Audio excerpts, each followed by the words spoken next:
Good morning, everybody. It's 10:20, so we're going to get started today.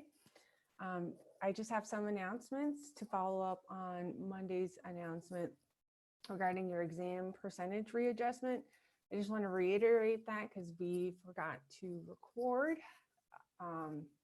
Monday's lecture. So obviously it's already been emailed out, so you should have already received this announcement in your inbox. Homework 10's due date has been postponed from the 17th to the 24th so that we have time to discuss failure analysis fatigue. Also, as you may have already received in your email inbox, student evaluation surveys are opened for the instructors of record. We've also set up a Carmen survey for TAs, and we'll be emailing those out or opening it up for each TA, so for your section. So that will be done through Carmen. And so please fill out that survey for your particular section, your particular TA, so that we can see, what went well. And also if there is constructive feedback, we're happy to hear it and take it into consideration for improvement. Okay.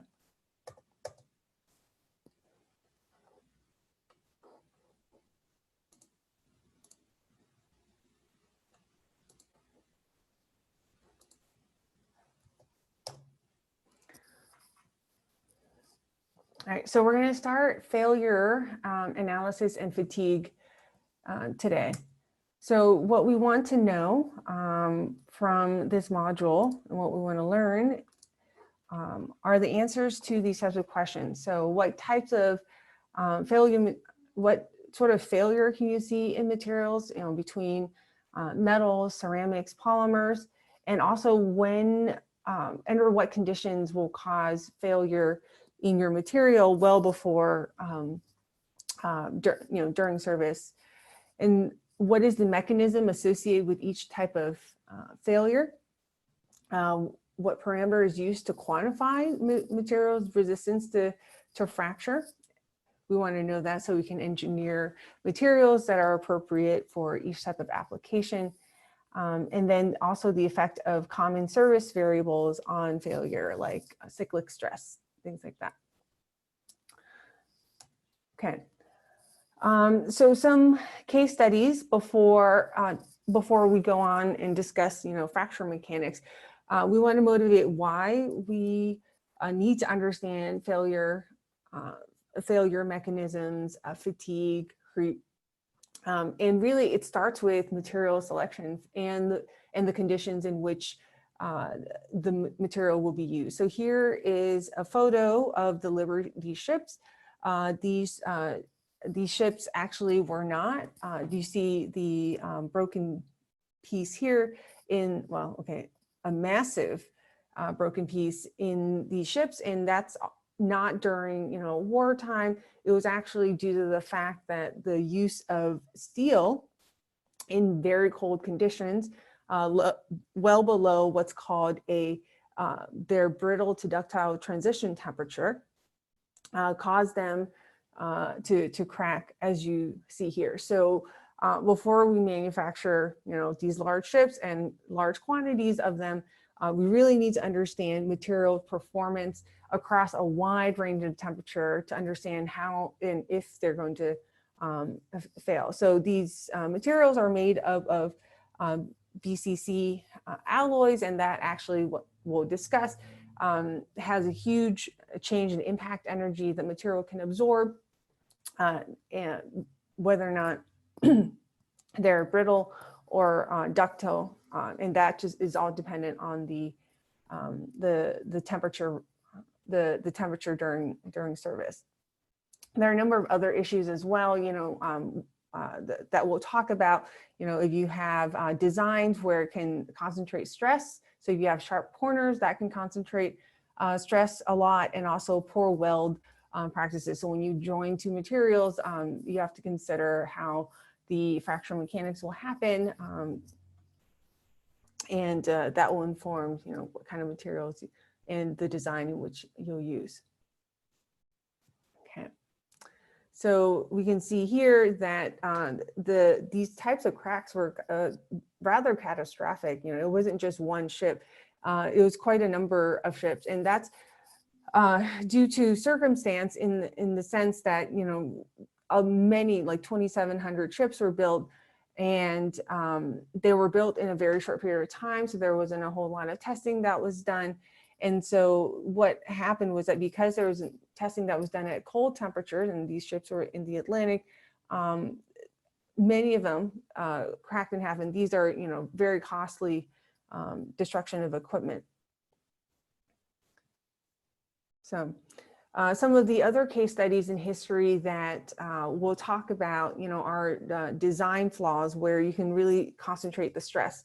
And so here we see, we'll talk about, you know, why you wouldn't want to make square windows. You want to make round windows, because right at that corner, if you make a sharp square corner, then you can concentrate the stress right at that corner. And we've seen that failure from square windows in the fuselage of the de Havilland Comet airplanes. Of course, they're no longer in existence because that design was not useful. So in terms of the failure modes that we'll talk about simple fracture. We'll also talk about failure at stress, at applied stresses where that's below the yield strength. And so materials can fail well below this, this value when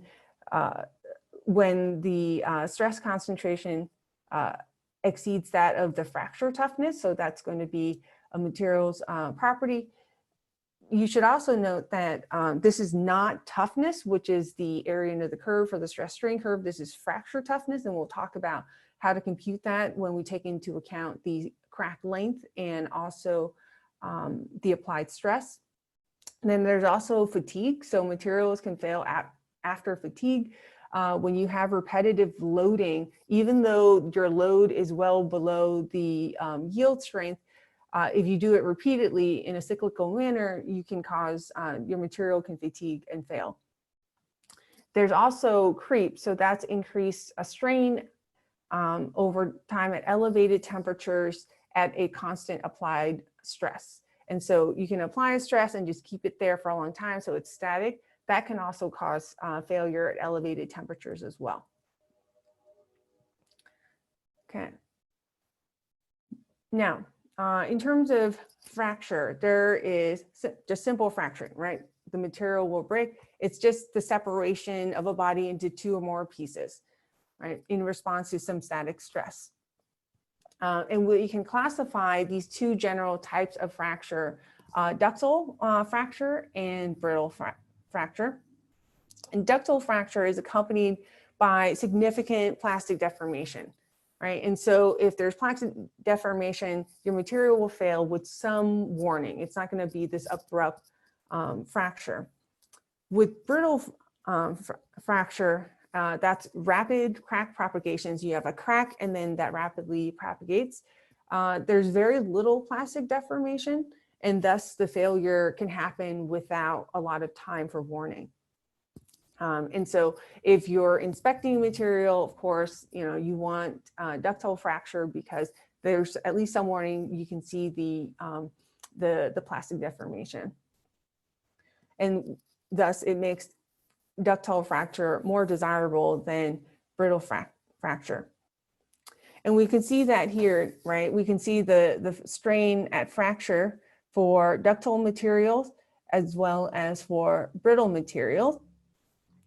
In ductile fracture, if a material is quite ductile, what can happen is, you know, the area of reduction can go to zero right here, right? So it starts off with some width and some area, cross-sectional area here, and that can come to a point. So there's a lot of plastic deformation there. Moderately ductile materials, what you get is sort of this breakage, and so you see the area of reduction here.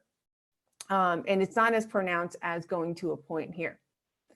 Brittle fracture typically happens along a crystallographic plane, and then you could see it here. There's not a whole loss in area of reduction because it's not, you know, ductile, and you can just see this sharp break there. So how does this help you when you're inspecting materials? Well, you can just take a look. When materials break, if you see this sort of cup and cone type feature, you can deduce that it was a moderately ductile material. Whereas if you see these flat breaks here, that's more typical of brittle fracture, and that results in these flat surfaces that you see here. Okay. And so here are some photos of materials that have experienced ductile fracture. Here you see this rupture in this pipe, and you can see the deformation here. So it, it once was connected, and now it's not. In brittle fracture, you could see, all these number of fragments and little deformation. They just, sort of crack into tiny pieces that you see here. So before you get to the cup and cone, what's exactly happening? So from your material, it starts to neck, and we've talked about that, where you're applying a load and tension. And so you could see some necking here, and then some voids will form, and that's what you see here. These voids will then grow, and then they start to link together to make larger voids that you see here. And then there's some shearing at the surface, and then there's fracture. Okay, and you see in this schematic the cup in the cone. And this angle, it looks sort of like 45 degrees, and that's due to the resolved shear stress, where the maximum angle is typically at 45 degrees. And so what you see here for images of during the evolution of the failure, you could see some of these voids that form along the way. And then as you get to the point where you form the cup and cone, you could see that, that fracture has occurred. In terms of propagation during brittle fracture, the fracture lines can go through grains. So intergranular crack propagation will go in between the grains. So basically along the grain boundaries that you see here. And then there are some instances where they prefer to crack along a crystallographic direction, and that can cut through the different grains. So that's a transgranular crack. So you could see here, these are the individual grains, and then the crack will go through the grains, not along the grain boundary. Okay. And so, what happens to the ductility of a material and the effect of temperature, right? Can a ductile material go from experience ductile fracture and then also experience brittle fracture? And the answer is yes, and that depends on the temperature, right? So you can see here, BCC iron, polycrystalline iron, at room temperature, 25 degrees Celsius.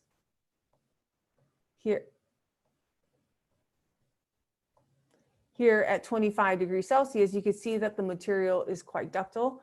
And then as you decrease the temperature to negative 100 degrees Celsius, negative 200 degrees Celsius, there's pronounced changes in the mechanical properties. Here it's quite brittle, and here at 25C, it's quite ductile. So this material can fail in different ways depending on which temperature you're at. So it's not that you have one material and you will always, experience ductile fracture or brittle fracture. Okay, it depends on the temperature. Now, this is more pronounced in BCC materials than, let's say, FCC materials, and we'll get to that chart later on in the slide deck. Okay.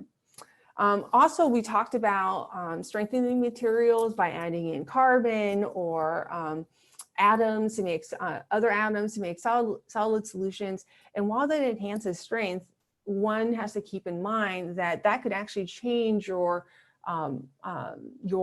brittle ductile to brittle transition temperature. So what you could see here is, for 0.11% carbon, that transition temperature is negative 50 C. right? So if you're at room temperature, then it's quite a ductile material.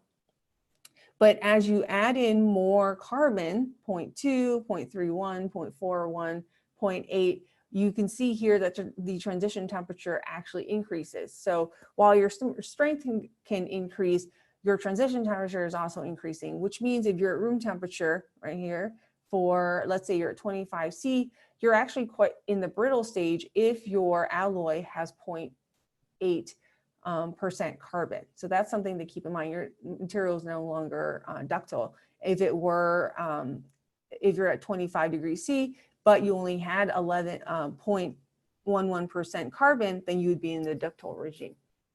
Same thing for manganese. Here you could see increasing manganese concentration, 0 to 2, actually decreases the this transition temperature. So one has to do a number of these tests for different concentrations of the alloys to map out, and understand the fracture mechanics of the material. Okay. So we already talked about, the different failure mechanisms for which a material can fail well below the yield strength. Here, so if you have a crack or a flaw in the system, that can concentrate the stress the material experiences, and that can lead to fast fracture. If you have this applied stress at high temperatures, there will be a mechanism called creep, and that can cause failure in the system. And then cyclic loading will cause fatigue and failure as well. And here you see that a schematic of a long wire that's holding this basket. And so compared to the shorter wire holding, some other amount of material, what Da Vinci observed many moons ago is that the longer the wire, the smaller the load that you can have before this wire fails. And that's because the longer the wire is, the more flaws it could potentially have, and thus that could lead to greater likelihood of failure as well, right? So here, before we talked about, perfect materials, if there are flaws, obviously if there are cracks in the material, that's going to concentrate the stress. And when that's the case, when there's non-uniformity in your material, like there's a notch, there's a corrosion pit, there's a scratch, there's a crack of some sort, this non-uniformity is concentrated, and that concentration factor is K sub T. Right? And this stress concentration factor will allow us to predict. So that's based on the geometry of the crack, how big is the crack, and also is it a roundish crack? Is it, more like whisker kind of crack? That radius of curvature and the size of the crack will allow us to predict when failure will occur, okay? So let's talk about the fracture mechanics and how the geometry can be used, and the size of the crack can be used to calculate the stress concentration. So here we have sigma naught, that's the applied stress. And if you have a crack, if it's right at the surface that you see here, we just consider its crack length A. Okay. If it's inside a material, so it's internal to the material, the crack length is 2A. So when we talk about A here, it's actually half of the internal length, right? So if you're given an internal crack length, you divide that by 2, and that gives you A, because the way we define crack length for internal is actually 2A. But if a crack is right at the quite right at the surface here, the crack length is just defined as A. Okay, so let's say you have a crack length of 1 millimeter and it's internal.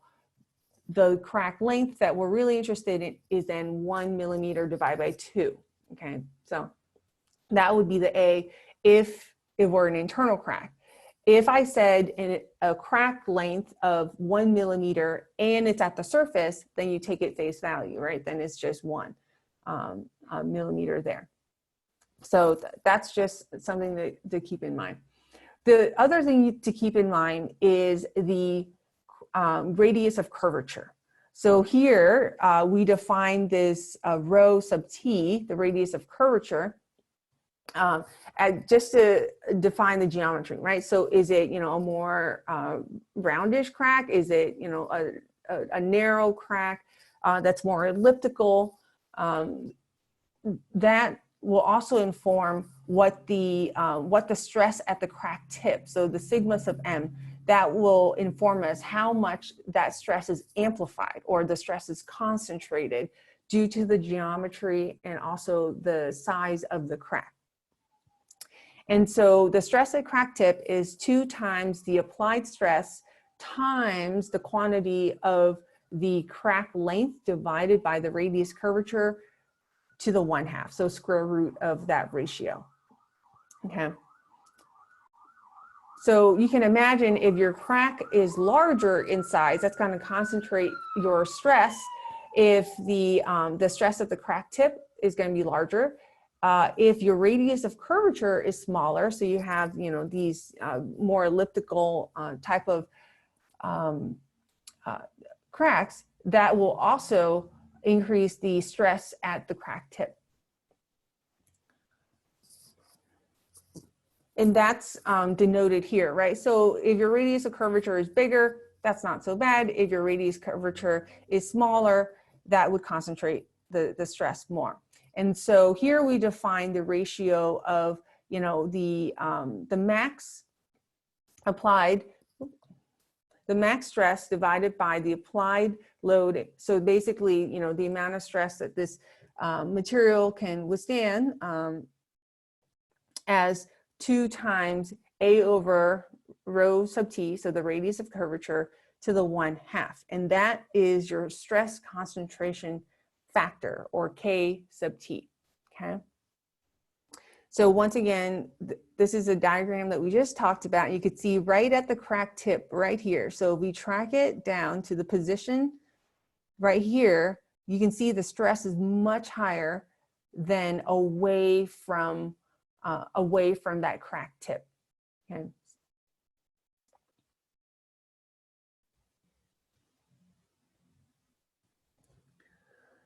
Now, the critical stress for crack propagation in a brittle material, you also have to take into account the surface energy of that material. So when the material breaks, right, you're going to have some new surface. Well, what's the energy of that new surface?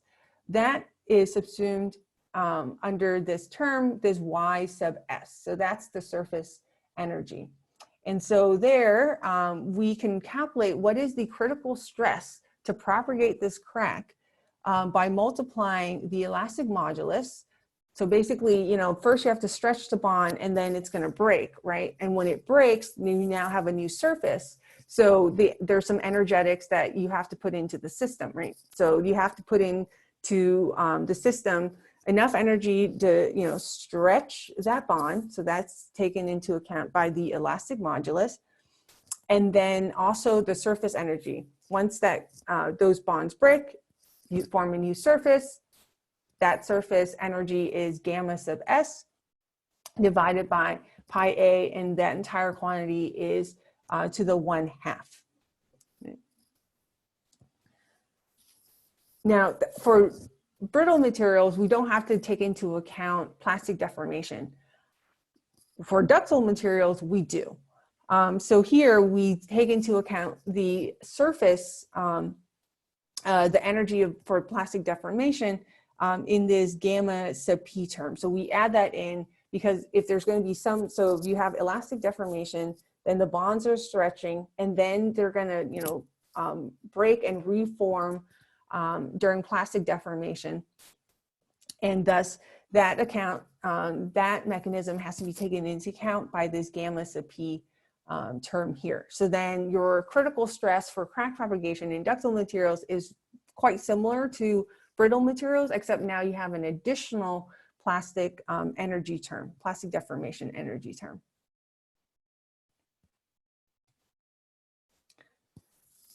So what is, what is the driving force for the crack tip concentrating the stress? It's taken into account by this stress intensity factor, where Y, we basically shuffle around, these pre-factor terms, and we end up with Y. That's dependent on the crack size and also the geometry. And typically it's 1.1. There are more, involved derivations for different complicated geometries, but for the purposes and scope of this intro course, we most likely will be only focus around geometries where Y is 1 or 1.1 or maybe 2 or 2.5, things like that. Not, some nice number. And that's typically given because, it's outside the scope of this class to derive these terms. The stress intensity factor is also dependent on the applied stress times the square root of pi times the crack size. Okay. Now, this value is important for determining whether or not your material will fail once you compare it to a material's fracture toughness. So if you don't assume other parameters like, corrosion or, some other environmental conditions that would embrittle and cause more failure, chemical failure in your material, then you can basically just take a look at the stress intensity factor, which is, the geometric factor Y times the applied stress times the square root of your critical crack length times pi. And if that value is greater than your fracture toughness, then yes, your material will fail. But cracks can be stable, so you can have a lot of small cracks and your material will not fail if your stress intensity factor is less than the fracture toughness of your material. Okay, so not just because you have tiny cracks doesn't mean your material will automatically fail. It just has to be those cracks. The stress intensity factor just has to be less than the fracture toughness of the material. Okay, and that's a material property. Okay, so we already talked about this example, so we're going to go on to look at how the geometry can impact the stress intensity factor. So here your KT, you could see that here this curvature, if you have something that is square versus rounded, you could see that the sharper the window that your window will fail, the stress will be concentrated more. Okay. Now, there are different modes of fracture toughness. So we'll mainly focus on plane strain fracture toughness, or K1C, one indicating this, mode of opening during tension, in tension. There are also the two other modes, mode 2, where you have this, this displacement like this in the lateral direction that you see here, and then also a shearing that go this way, and that's mode 3. In this, for the purposes of 2010, we're just going to focus on mode 1. Okay. And so K1C, or your plane strain fracture toughness, it's an indication of this crack displacement. And these values are typically high for ductile materials and low for brittle ones. So you can imagine that's indicative of how much stress a material can experience based on the cracks that are in it, and whether or not, cracks in brittle materials versus in ductile materials can cause failure more quickly or less quickly, right? So if your K1C is higher, you have higher fracture toughness, and thus your material, these cracks can be more stable. Okay. Let's see. All right, so I'm going to pause here and just take a look at the questions. If they're germane to the content, I'll handle other questions at the end.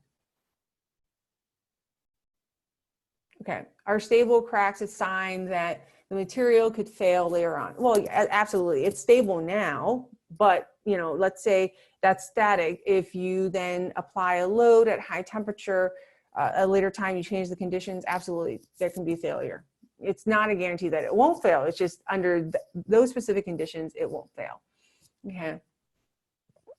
Yeah, thanks, Tony, for adding in that little bit. A change in any of the variables that influence fracture toughness can cause cracks to become unstable, right? So when we talk about, yeah, when we talk about, you know, whether or not a crack can be stable under a certain applied static load, you know, with certain crack length, A, under those specific conditions, yes, you know, your cracks can be stable and, you know, crack propagation won't happen. But right, as soon as you, let's say, change temperature or, you know, introduce environmental conditions over time, you know, if it's near salt water, that can lead to environmental assisted corrosion and cracking. So there are a number of variables that we'll talk about in corrosion in the next module that can cause failure as well. Okay, so I just talked about fracture toughness in brittle and ductile materials. We can also consider fracture toughness of polymers that you see here. Their values tend to be lower and they're comparable to that of ceramics, but metals and metals, alloys, and composites tend to have higher fracture toughness, right? So that would help with cracks, with your material being able to withstand larger cracks or higher applied load.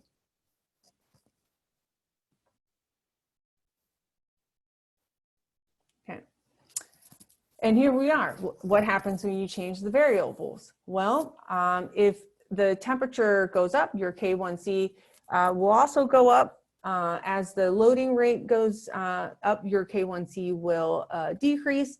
And if you increase the yield strength by, let's say, solid solution strengthening, your K1C will decrease. And then also for constant composition, but and other microstructure variables, as your grain size decreases, your K1C will increase. Okay.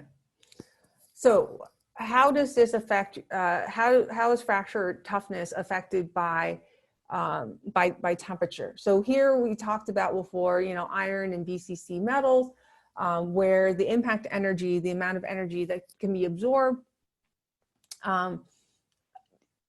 is dependent on temperature. So for FCC type metals, copper, nickel, right, you could see that there isn't that much of a change. So at high temperatures, you know, the impact energy is a little bit higher than that of lower temperatures. High strength materials, here you could see they're quite brittle, but their impact energy doesn't change too much. The range doesn't change too much. Where you really see pronounced changes, really drastic changes in the impact energy is in BCC metals. So the example that we had before was iron. And in that case, right, there's a ductile to brittle transition that's quite pronounced at this inflection point. So above that, the impact energy is high, and below that, the impact energy is quite low, right? So the material behaves in a brittle manner versus in a more ductile manner. So knowing what this temperature is, especially if you have BCC iron, which for most steel, obviously steel, there's a lot of iron in there, you would be very cognizant of this transition temperature and also all the additives that are in there. Yeah. And of course, we've learned, you know, okay, well, the Titanic did actually, you know, run into an iceberg, and there are a multitude of problems, but also it used a number of steel components that, of course, were quite brittle in the frigid Atlantic Ocean temperatures during the winter time. Okay. Okay, so there are different ways for us to think about how do we engineer a material when we have to consider its fracture toughness. Well, the first way is we need to know, okay, if I know the plane strain fracture toughness, or just in general, the fracture toughness, KC, then I can say, well, I need to design this material or this component to withstand a crack that is, whatever of length X. Okay, so some A max, so that that way I can make sure if I apply a stress that it's not too high, right? So if I just stay below, if I just stay below some applied stress value here in this gray area, then my material or my component won't experience fracture. Anything above that, if I apply too much stress, then there will be fracture. Okay, so you can design around how much stress can I apply, or how much stress can this material withstand before fracture. The other way you could think about it is, okay, well, my component needs to be able to carry a certain amount of stress, right? Because your application warrants it. So that means I cannot have a crack that's larger than some A max. So once again, you can plot, here, you have to apply some stress. Well, what is the maximum crack length that this material can withstand? So lower than that, there won't be any fracture. Higher than that, there will be fracture. So you manipulate the stress intensity factor equation to get, okay, what is the maximum crack length that this material in this type of geometry can withstand, right? So you ask one or the other engineering type question. Oh, actually, let me come back to this example and go to save that for the end while I discuss other things. For brittle fracture of ceramics, when you look at the optical image or even in scanning electron microscopy, what we look for are these characteristic points in the image here. So for ceramic, the characteristic fracture behavior is that usually there's some origin point, and that the area around that point is typically smooth, and then beyond that there's all these things, this mist region, there's this hackle region, and then some, so it's quite different from the smoother region that's inside here, right? So that's obviously quite different than a ductile material that we saw, where there's a bit of necking and you see the cup and cone type of shape. Okay. And of course, there can be fracture in polymers as well. The covalent bond along the molecular chains, they can definitely break as well. What you'll also see, though, is crazing, or this craze formation prior to cracking in amorphous polymers can form. And so what's happening during this formation is that there is plastic deformation in the formation of these microvoids that form. So you could see that, sort of here. And then here you see the images of these voids along this plane of craze. Okay. And in terms of the mirror, the initial mirror surface that can form, you could see that, sort of here, and then as the hackle, which is, these fibrils like thing, that can form once the crack propagates. So by just looking at the photographs and the optical micrographs, you can determine, how the material failed or fractured. Okay. Some of the ways in which we can do these tests, and calculate, what is the impact energy. We can do what's called a Sharpie test. And so basically what one would do is one would make a notch, as you can see here. And then you can load this device to a certain height, and then release it. And when you release it, it will impact this specimen that you're doing the test on. And you can calculate that energy by just looking at, by just calculating mgh, actually mg delta h, because your material is at some, is at some height. And then you bring it up to this, this height h here. So the difference in h minus h prime, that energy is just mg times h minus h prime. Okay. Okay. So now we're going to move on to fatigue. All right. So materials can fail due to just damage accumulation during cyclic stresses or strain. And the amount of change, or the amount of damage for each cycle, will accumulate over time, right? So we calculated what happens to an applied stress at its concentrate when there's a crack, let's say. Now, what happens if that applied stress is cycled over time? Well, that can also contribute to failure, as we've mentioned, when that concentration, the stress concentration is less than your critical stress or even your yield strength, right? And a lot of times we have to do these mechanical cyclic tests well before a material or a component is deployed into the field, because they could fail during service. So what we try to do is do accelerated testing, where we just cycle, increase the stress in one direction and then cycle it over thousands and thousands of cycles to predict, when is this material going to fail, when it's in the field and in service. Okay. An example here is that once again, the Comet airplane, it's quite revolutionary. It was the first commercial jet. In 1952, there were 4 of these airplanes. 1953, there were 9, so rapid growth.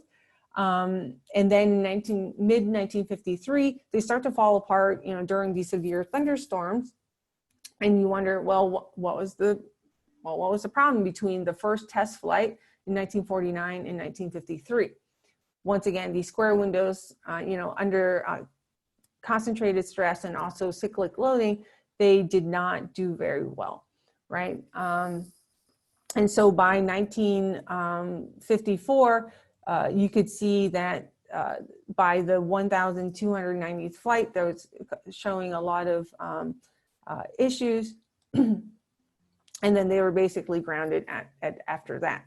In terms of learning from history, there are still some components in which can cause failure and due to fatigue. And so here we see an example of a 2007 plane that had some issues due to cracks in the airplane, and of course that was quite costly, on upwards of $28 million a piece. So in terms of cyclic loading and cyclic stresses, how do we apply these cyclic stresses, and how do we define the stresses that a material experiences?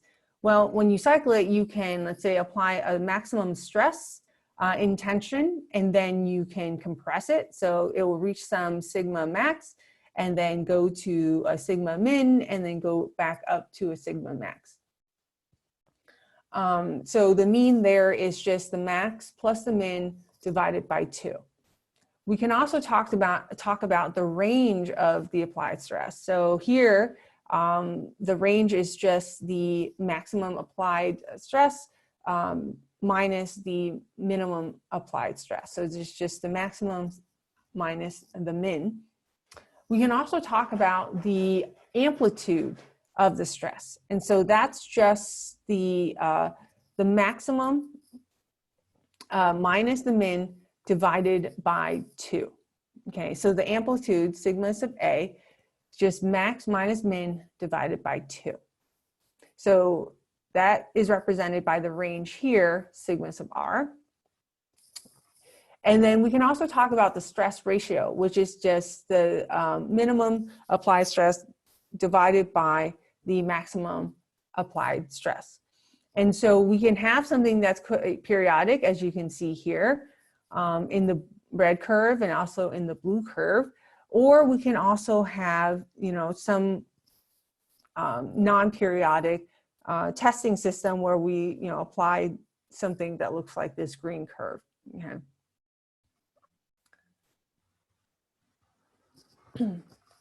So this, the amplitude of stress, the stress amplitude over time, we cycle that. We apply some stress in tension, in compression, and over, you know, thousands and thousands of cycles. And then we can look at the SN curve, okay? The stress versus number of cycles to failure curve. So you could see here that the amplitude, the stress amplitude is quite high. And then over time, the stress amplitude decreases and it sort of asymptotes to some value here, right? And so if your material experiences some stress amplitude that's here and in this region, that's quite unsafe, right? And the fatigue life is just denoted as this asymptotic value here.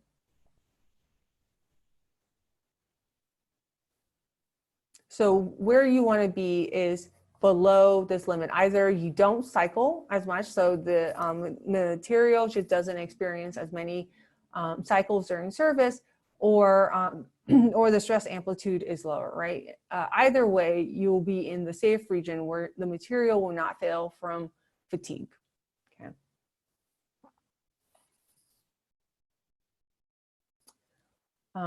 So here we see some other terms such as the endurance limit. What's also, or the fatigue limit, what's interesting is some materials don't display an obvious fatigue limit or endurance limit here. So here for some mild steel, you could see in this data set, there's an asymptote that is reached. But in an aluminum alloy that you see here, in contrast, it sort of just continuously decays, but there's no obvious, you know, asymptote here, at least up to, you know, then 10 to the 8th or so cycles. And so what that's telling us is, you know, maybe we want to be a little bit safer and not always go to the max because we don't know what the fatigue limit is. So we want to be more conservative in our engineering design. So this SN curve is quite useful for determining, you know, the fatigue life, but you can imagine that if you have to do these fatigue experiments, that they can take quite a number, quite a bit of time to do so. Yeah. Yeah. Oh. Oh. Oh. Sorry. I think there is a slide that is missing because I was going to talk about creep formation first. So actually, yeah. So in the remaining time, I want to talk about, I want to introduce creep and then get to some of your questions that you had about exam 3 and also your grades. Okay, so for creep, this is time-dependent plastic deformation. So this is permanent deformation. And what happens is you apply a static load that you see here. And then so you could see here at time 0, when you apply the static load, there's an instantaneous stress. And then you hold that stress there for some amount of time. And typically you do this at elevated temperatures. And typically it's greater than, the temperature that you're doing it at is going to be greater than 40% of your melting temperature. So it's a high temperature, right? And so what happens is the material will experience different strains over time. So if you're at low temperature and low stress, the creep formation curve looks like this. And then if you're at some medium temperature or medium stress, your strain versus time curve looks like this. And then your strain is much more pronounced at high temperatures or high stress, right? So you apply a load, it's static, and then you keep it there for some period of time at elevated temperatures. Okay, and your strain, the strain in your material will respond accordingly depending on the applied stress and also the temperature in which you're doing this experiment, or that the material is experiencing the temperature at. And so we can have primary, secondary, and this third stage of creep, right? In the first part, that is your, basically, you know, that jump is the instantaneous deformation, right? You apply a load, that deformation, the strain that you see is related to the applied load divided by the modulus of elasticity for your material. And then when you hold it for some period of time, you could see that your creep rate will increase, let's say, as you can see here, and then the rate will also change quite a bit in the secondary stage, and then right before rupture, there's going to be a higher creep rate, okay? And so we've already discussed here that if you increase the applied load or increase the temperature, that your creep rate will increase. And so if we look at the slope of that, we can determine that the time to failure will increase as you increase the applied load and increase the temperature in which the in which the experiment is happening. Okay. Okay.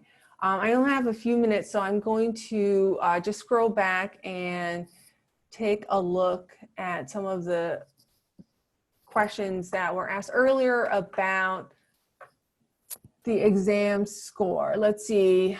Carmen is already set with exams weighted 20%. There's an extra highest score exam where you can manually put in your highest exam score, and you can use this to test potential score.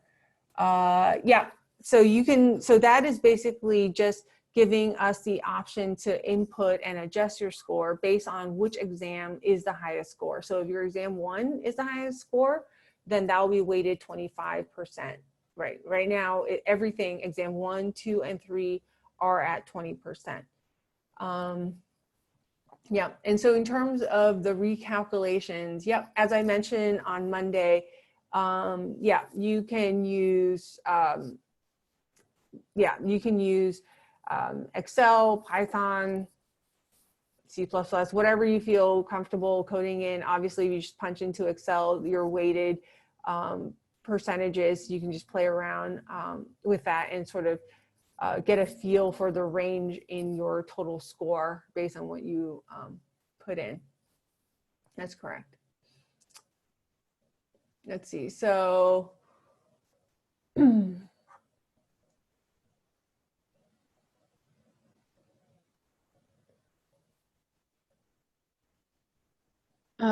Professor? yeah, hi Janet. Hey, so we have a question here asking how many questions will be on the final. Mm-hmm. Will it be comparable to the other 2 exams in length? Yep, it will be comparable. So the exam 3 was originally set for an hour 45 minutes, which is the standard final exam length determined by the university. As per the guide and as per the rules of exam 2, we're going to execute exam 3 in a similar fashion, in the sense that we're going to give you twice the amount of time. So exam 2, you were also given the twice the amount of time, but the number of questions are designed for the original exam length. So exam 2 was originally designed for a 55-minute in-class style exam. And so that was 55 minutes and you were given 2x that. So you're given 110 minutes, even though the number of exam questions and the exam itself was designed for something you could complete in 55 minutes. Same thing for exam 3. It's designed for an hour and 45 minutes. So we're going to design the exam for something that you could finish in an hour 45 minutes, but you're given twice that amount, right? So and all of this is in the exam 3 guide and resources page that has been open on Carmen.